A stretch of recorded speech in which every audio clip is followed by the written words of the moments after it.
Welcome back guys to Priya ji के समाधान।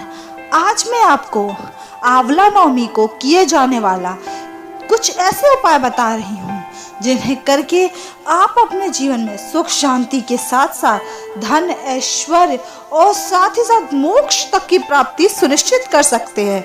तो चलिए गाइस, बिना किसी देर के आपको ये चमत्कारिक उपाय बताना शुरू करते हैं जो आपके जीवन में त्रिदेवों के साथ साथ त्रिदेवियों की कृपा भी बरसा देंगे।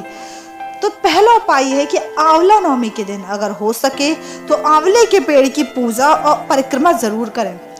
आंवले के पेड़ में तुलसी और बेल का साथ में ही निवास होता है, इसीलिए यदि आप इस दिन आंवले का पूजन करते हैं तो आपको इसके साथ साथ बिल्व पत्र के और तुलसी के पूजन का भी लाभ प्राप्त होता है। और इस दिन आपको आंवले का रस थोड़ा सा निकाल लीजिए, आंवले का रस, और उसे जल में मिलाकर स्नान कीजिए। इससे लाभ होगा। इसे आप सुबह भी कर सकते हैं, शाम को भी कर सकते हैं। शाम को अगर स्नान नहीं कर सकते तो थोड़ा बहुत अपने पर छिड़किएगा जरूर आंवले का रस। इससे क्या होता है, इससे कहते हैं कि बंद किस्मत के दरवाजे तक खुल जाते हैं, क्योंकि आंवला नवमी के दिन आंवले के अंदर भगवान विष्णु और भगवान शिव दोनों का वास होता है। इसीलिए यदि आप आंवले के रस से स्नान करते हैं या आंवले के रस को जल में मिलाकर स्नान करते हैं तो आपका तन मन तो स्वस्थ रहेगा ही, जो कि स्वयं में ही जीवन के लिए वरदान है। लेकिन आपका भाग्य और आपकी किस्मत भी आपका साथ देने लगेगी और आपकी कुंडली के जो भी ग्रह बिगड़े होंगे वो स्वतः सुधरने लगेंगे।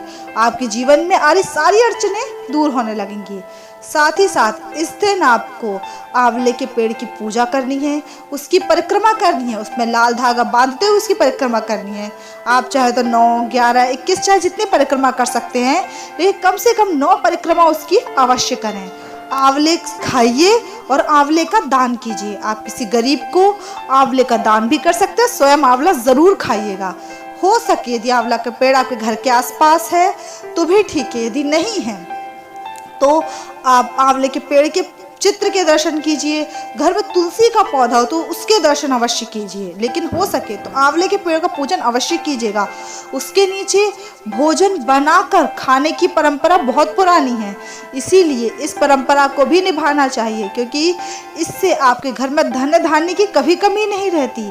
यदि आप संभव नहीं है कि उसके नीचे खाना बनाना और फिर खाना, तो आप अपने साथ थोड़ा बहुत प्रसाद ले जाइए, उसको ग्रहण कीजिए। लेकिन इसके नीचे यदि आप बैठकर कुछ भी खाते हैं या फिर इस पूजा का प्रसाद ही खाते हैं तो आपका घर सदैव धन धान्य से भरा रहता है और आपके जीवन में सदैव ही सुख शांति का आगमन होता रहता है। क्योंकि आंवला अपने आप में एक बहुत विशेष फल है। कहा जाता है कि आंवले के फल की उत्पत्ति ब्रह्मा जी के आंसुओं से हुई थी, इसलिए जो फल ब्रह्मा जी के आंसुओं से उत्पन्न हुआ, और वो भी वो आंसू जो दुख के नहीं सुख के थे, क्योंकि उस समय ब्रह्मा जी ईश ध्यान में अर्थात प्रभु के ध्यान में मग्न थे। उस समय उनकी आंखों से गिरने वाला आंसू आंवले के फल के रूप में परिणत हो गया। इसलिए इसमें तन मन और जीवन तीनों को स्वस्थ करने के गुण पाए जाते हैं। और साइंस की लैंग्वेज से देखा जाए तो इसमें विटामिन सी और कई एंटीऑक्सीडेंट्स पाए जाते हैं जो कि रोग प्रतिरोधक क्षमता को भी बढ़ाते हैं। तो आप आंवले के फल का सेवन जरूर कीजिएगा। और छोटी सी कथा जो मैं आपको अभी बता रही हूँ उसको अवश्य सुनिएगा, जिससे आपके जीवन में सदैव कृपा देवी लक्ष्मी की विशेष तौर पे कृपा बनी रहेगी, जो कि इंसानों को, मनुष्यों को बहुत आवश्यक है। तो कथा इस प्रकार से है कि देवी लक्ष्मी धरती पर भ्रमण के लिए आती हैं। उन्हें कार्तिक के शुक्ल पक्ष की नवमी के दिन ऐसा लगता है कि वो किसी जगह पर, किसी स्थान पर भगवान विष्णु और भगवान शिव का साथ में पूजन करें, लेकिन धरती पर यह संभव नहीं था। इसीलिए उन्होंने निश्चय किया कि दोनों का साथ पूजन कहाँ किया जाए।